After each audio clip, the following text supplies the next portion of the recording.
اعوذ باللہ من الشیطان الرجیم بسم اللہ الرحمن الرحیم او کالذی مر علی قریۃ وہی خاویۃ علی عروشها قال انا یحیی هذه اللہ بعد موتها فاماته اللہ مئة عام ثم بعثه قال كم لبثت قال لبثت يوما او بعض يوم قال بل لبثت 100 عام فانظر الى طعامك وشرابك لم يتسنى وانظر الى حمارك ولنجعلك آية للناس وانظر الى العظام كيف ننشزها ثم نكسوها لحما فلما تبين له قال اعلم ان الله على كل شيء قدير۔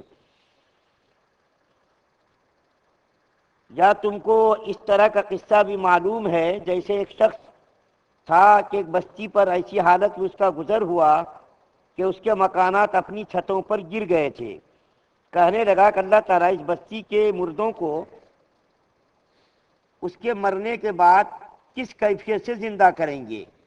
سو اللہ تعالیٰ نے شخص کو 100 برس تک مردہ رکھا، پھر اس کو زندہ کر کے اٹھایا اور پھر پوچھا کہ تو کتنی مدت اس حالت میں رہا؟ اس شخص نے جواب دیا کہ 1 دن رہا ہوں گا یا 1 دن سے بھی کم۔ اللہ تعالیٰ نے فرمایا کہ نہیں، بلکہ تو 100 برس تک سوتا رہا، تو اپنے کھانے کی چیز اپنے پینے کی چیز کو دیکھ لے کہ نہیں سڑی گلی، اور دوسرے اپنے گدھے کی طرف نظر کر، اور تاکہ ہم تجھ کو ایک نذیر لوگوں کے لیے بنا دیں، اور اس گدھے کی ہڈیوں کی طرف نظر کر کے ہم ان کو کس طرح ترکیب دیے دیتے ہیں، کیا پھر ان پر گوشت چڑھائے دیتے ہیں۔ پھر جب یہ سب کیفیت اس شخص کو واضح ہو گئی تو کہا اٹھا کہ میں یقین رکھتا ہوں کہ بے شک اللہ تعالیٰ ہر چیز پر پوری قدرت رکھتے ہیں۔ سورہ بقرہ کی 259 نمبر کی یہ آیت ہے۔ اس سے پہلے 257 نمبر کی آیت میں آپ کے سامنے یہ بات بیان کی گئی تھی کہ ایمان والوں کا دوست اللہ ہے۔ جو لوگ ایمان قبول کرتے ہیں اللہ تعالیٰ اس کے لیے ایمان کے راستوں کو ہموار کر دیتے، آسان کر دیتے، اعمال صالحہ اس کے لیے انجام دینا آسان ہو جاتا ہے۔ اور جو لوگ کفر کرنے والے ہیں، شرک کرنے والے ہیں، اس کے 2 شیاطین ہیں، انسانی شیاطین ہو یا جناتی شیاطین ہو، اس کے لیے ایمان کی توفیق اللہ تعالیٰ چھین لیتے ہیں، ایمان کی دولت سے اس کو محروم کر دیتے ہیں۔ ایمان والوں کے لیے اللہ تعالیٰ نور ایمان سے اس کے دل کو منور فرما دیتے ہیں اور یقین کی دولت سے مالا مال کر دیتے ہیں۔ لیکن جو لوگ کافر ہوتے ہیں اس کے لیے ایمان کی توفیق سے اللہ تعالیٰ اس کو محروم کر دیتے ہیں اور پھر اس کو ایمان قبول کرنے کی توفیق نہیں ہوتی۔ 258 نمبر کی آیت میں نمرود کا واقعہ بیان کیا گیا تھا کہ اللہ تعالیٰ نے اس کو تخت و تاج عطا فرمایا، ہر قسم کی دولت سے مالا مال کیا، لیکن اس کے بجائے کہ وہ اللہ کی ذات و صفات کو مانتا، ایمان قبول کرتا، حضرت ابراہیم علیہ السلام سے اللہ کی ذات و صفات میں بحث کرنے لگا اور اس نے خدائی کا دعویٰ کر دیا۔ تو اللہ تعالیٰ نے اس کی ذلت و رسوائی کو اتنا بڑھا دیا کہ خدائی کا دعویٰ کرنے والا اس کے بارے میں کتاب میں آتا ہے کہ اللہ تعالیٰ نے اس کی ناک کے ذریعے سے ایک مچھر کو داخل کر دیا۔ وہ مچھر اس کو اندر اتنا ستانے لگا، پریشان کرنے لگا اور اس کو اتنا ذلیل کرنے لگا کہ اس کے جو درباری لوگ تھے جب اس کے سر پر جوتے مارتے تھے تو اس کو افاقہ ہوتا تھا، اس کو سکون ملتا تھا۔ نمرود اتنا پریشان ہو جاتا تھا کہ اپنے سر کو دیواروں میں مارتا تھا، اپنے سر کو ادھر ادھر پٹکتا تھا۔ اللہ تعالیٰ نے ایک مچھر کے ذریعے سے، جو نہایت ہی حقیر ترین مخلوق، اس کے ذریعے سے اللہ تعالیٰ نے نمرود کو ہلاک اور برباد کیا۔ اس آیت کریمہ میں ایک واقعہ بیان کیا گیا ہے، اور وہ واقعہ یہ ہے کہ فلسطین کے علاقے میں جو بنی اسرائیل کے لوگ تھے ان کے اندر بے دینی آ گئی، خدا فراموشی آ گئی، بت پرستی کے اندر جب وہ لوگ مبتلا ہو گئے تو اللہ تعالیٰ نے اس کے اوپر ایک ظالم بادشاہ کو مسلط کیا۔ اور یہ اللہ کا طریقہ رہا ہے، دستور رہا کہ جب دنیا کے اندر برائی پھیلی، اللہ کی یاد سے لوگ غافل ہو گئے اور اسلامی تعلیمات سے غافل ہو گئے، تو اللہ تعالیٰ نے اس کے اوپر ظالموں کو ہمیشہ مسلط کیا ہے۔ ہم لوگوں پر بھی مسلط کر رہے ہیں، ہم لوگ اس سے جو ہے بچے ہوئے نہیں ہیں۔ تاتاریوں کا تسلط ہے، تاتاریوں کا ظلم ہے، آج موجودہ زمانے میں ہم لوگ جو ہے ایسے ظالموں کے شکار ہو رہے ہیں۔ کیوں اسلامی تعلیمات کے چھوڑنے کی بنیاد پر؟ تو بنی اسرائیل نے بھی یہی کیا، اپنے نبیوں کے ذریعے جن کو تعلیمات ملی تھی، آسمانی کتاب ان کو جو ملی تھی، اس کے اندر وہ لوگ جو ہے ہیر پھیر کرنے لگے، تحریف کرنے لگے، اور خدا کو جب وہ لوگ بھول گئے، خدا کو جب انہوں نے فراموش کر دیا، تو اللہ تعالیٰ نے ایک ظالم بادشاہ، جس کا ذکر ابھی کل آیا تھا کہ دنیا کے اندر 4 لوگوں نے ساری دنیا پر حکومت کی ہے، 2 ان میں سے کافر، ایک نمرود اور ایک بخت نصر، اور مومن میں سے حضرت سلیمان علیہ السلام اور حضرت ذوالقرنین علیہ السلام۔ تو بخت نصر کو اللہ تعالیٰ نے بنی اسرائیل پر مسلط کر دیا، انہوں نے بنی اسرائیل کے بے شمار لوگوں کو، ہزاروں لوگوں کو تہو بالا کر دیا، تہے تیز کر دیا، اور ان کی عورتوں کی عزتیں اور عصمتیں لوٹ لی، اور جو ہے 70,000 کے قریب بنی اسرائیل کے لوگوں کو گرفتار کر کے لے کر کے گئے، اور ان کے مکانات کو گرا دیا، پوری بستی کو، پوری آبادی کو تہو بالا کر دیا، ان کے مکانات جو ہے نیچے گر گئے، بالکل ویران کھنڈر بنا دیا، اور جو ہے اس کو ویران بنا کر کے اللہ تعالیٰ نے چھوڑ دیا۔ کچھ دنوں کے بعد ایک نبی اس علاقے سے گزر رہے تھے، جس کے بارے میں آتا ہے، حضرت علی رضی اللہ تعالیٰ عنہ فرماتے ہیں، حضرت عبداللہ بن عباس، اور اسی طریقے سے حضرت عبداللہ بن سلام، حضرت اکرمہ، حضرت قتادہ، یہ بڑے بڑے مفسرین کہتے ہیں کہ اس نبی کا نام حضرت عزیر علیہ السلام تھا، اور بعض لوگ کہتے ہیں کہ حضرت ارمیہ تھے، اس کے بارے میں مفسرین کہتے۔ تو یہ نبی ادھر سے گزر رہے تھے، جب آبادیوں کو انہوں نے ویران دیکھا، بستیوں کو بالکل کھنڈر دیکھا، تباہی بربادی جب اس کے سامنے آئی،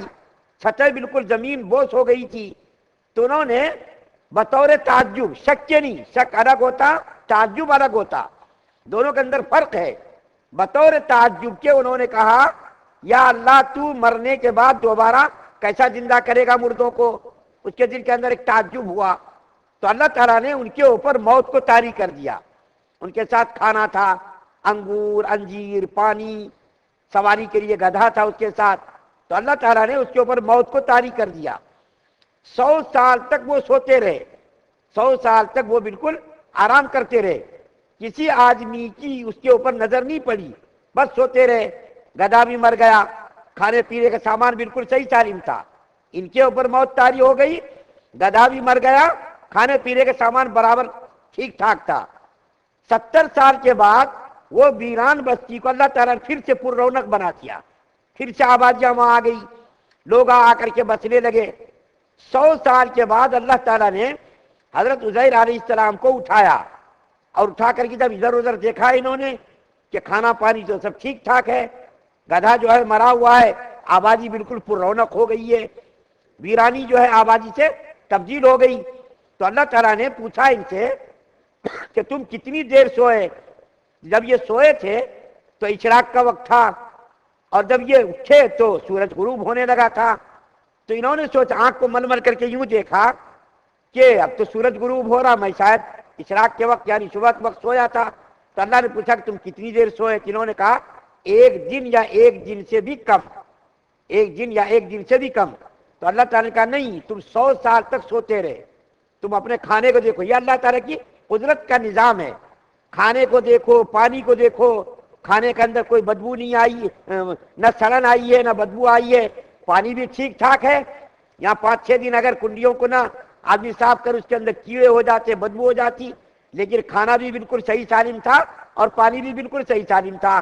اللہ تعالیٰ نے فرمایا تو اپنے کھانے کی طرف دیکھو، اپنے پانی کی طرف دیکھو، لم یتسنہ، اس کے اندر ذرہ برابر کوئی سڑن اور بدبو نہیں آئی ہے۔ اور وانظر الی حمارک، اور گدھے کی طرف دیکھو، گدھا مر گیا، اس کا گوشت پوست مٹی بن گیا، اس کی ہڈیاں بالکل بکھر گئی۔ اب دیکھو میں اپنی طاقت اور قدرت کا مظاہرہ کرتا ہوں۔ چنانچہ ساری ہڈیوں کو اللہ تعالیٰ نے جمع کیا، جمع کر کے گوشت پوست اس کے اوپر ڈالا، اور ڈال کر کے اس کے اندر روح پھونکی، وہ بالکل صحیح سالم ہو گیا۔ جب حضرت عزیر علیہ السلام نے یہ منظر دیکھا تو کہنے لگے، یا اللہ یہ تو ہم کو پہلے سے معلوم تھا کہ تو تمام چیزوں پر قادر ہے،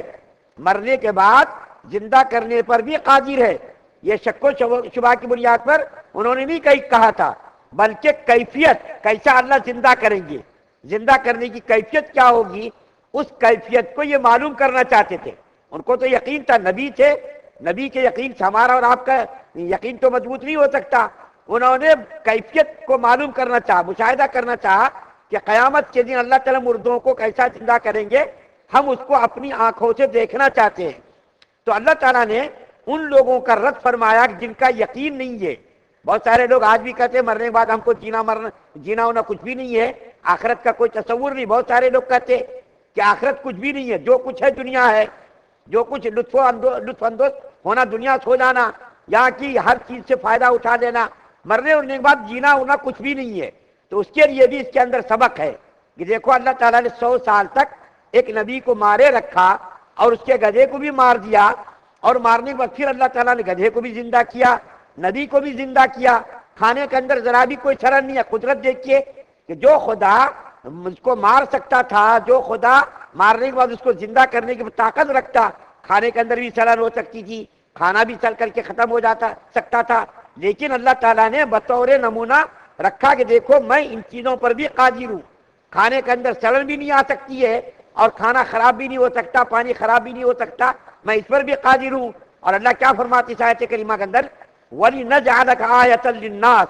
یہ واقعہ میں نے اس لیے پیش کیا اور یہ کیفیت اس لیے تاریخ کی تاکہ لوگوں کے لیے میں آپ کو نمونہ بناؤں۔ نمونہ یہی ہے کہ جس کا یقین نہیں ہے اس بات پر کہ مرنے کے بعد اٹھنا نہیں ہے، اس کے لیے یہ عبرت کا واقعہ ہے کہ میں نے ایسا کیا اور ایسا کر کے میں نے ایسا کر دیا، مار کر کے پھر جلا دیا، گدھے کو بھی مار دیا، اس کو بھی جلا دیا۔ اور اللہ فرماتے وَلِنَجْعَلَكَ آیَةً لِلنَّاسِ، ہم لوگوں کے لیے اس واقعے کو نمونہ بنانے والے، تاکہ لوگوں کو معلوم ہو جائے کہ اللہ تعالیٰ ان چیزوں پر بھی قادر ہے۔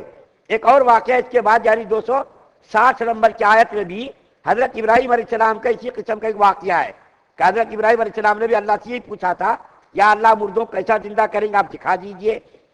اس 260 نمبر کی آیت میں اسی قسم کا ایک واقعہ ہے۔ اللہ تعالیٰ سے دعا ہے کہ اللہ تعالیٰ ہم تمام مسلمانوں کو ایمان کامل نصیب فرمائے، شرک سے، کفر سے، نفاق سے، بدنیتی بد اخلاق سے ہم سب کی حفاظت فرمائے۔ یا اللہ جو لوگ پریشان ہیں ان کی پریشانیوں کو دور فرما دیجئے، جو لوگ قرضوں سے پریشان ہیں یا اللہ ان کے قرضوں کا ادائیگی کی شکلیں پیدا فرما دیجئے، جو لوگ بیمار ہیں ان سب کو صحت و تندرستی عطا فرما دیجئے، جو لوگ گزر گئے یا اللہ ان سب کی مغفرت فرما دیجئے، ساری امت مسلمہ پر رحم کا کرم کا معاملہ فرما دیجئے، ساری امت مسلمہ کی عزت و آبرو کی حفاظت فرما دیجئے۔ سبحان اللہ و بحمدہ، سبحانک اللہم و بحمدک، و نشہد ان لا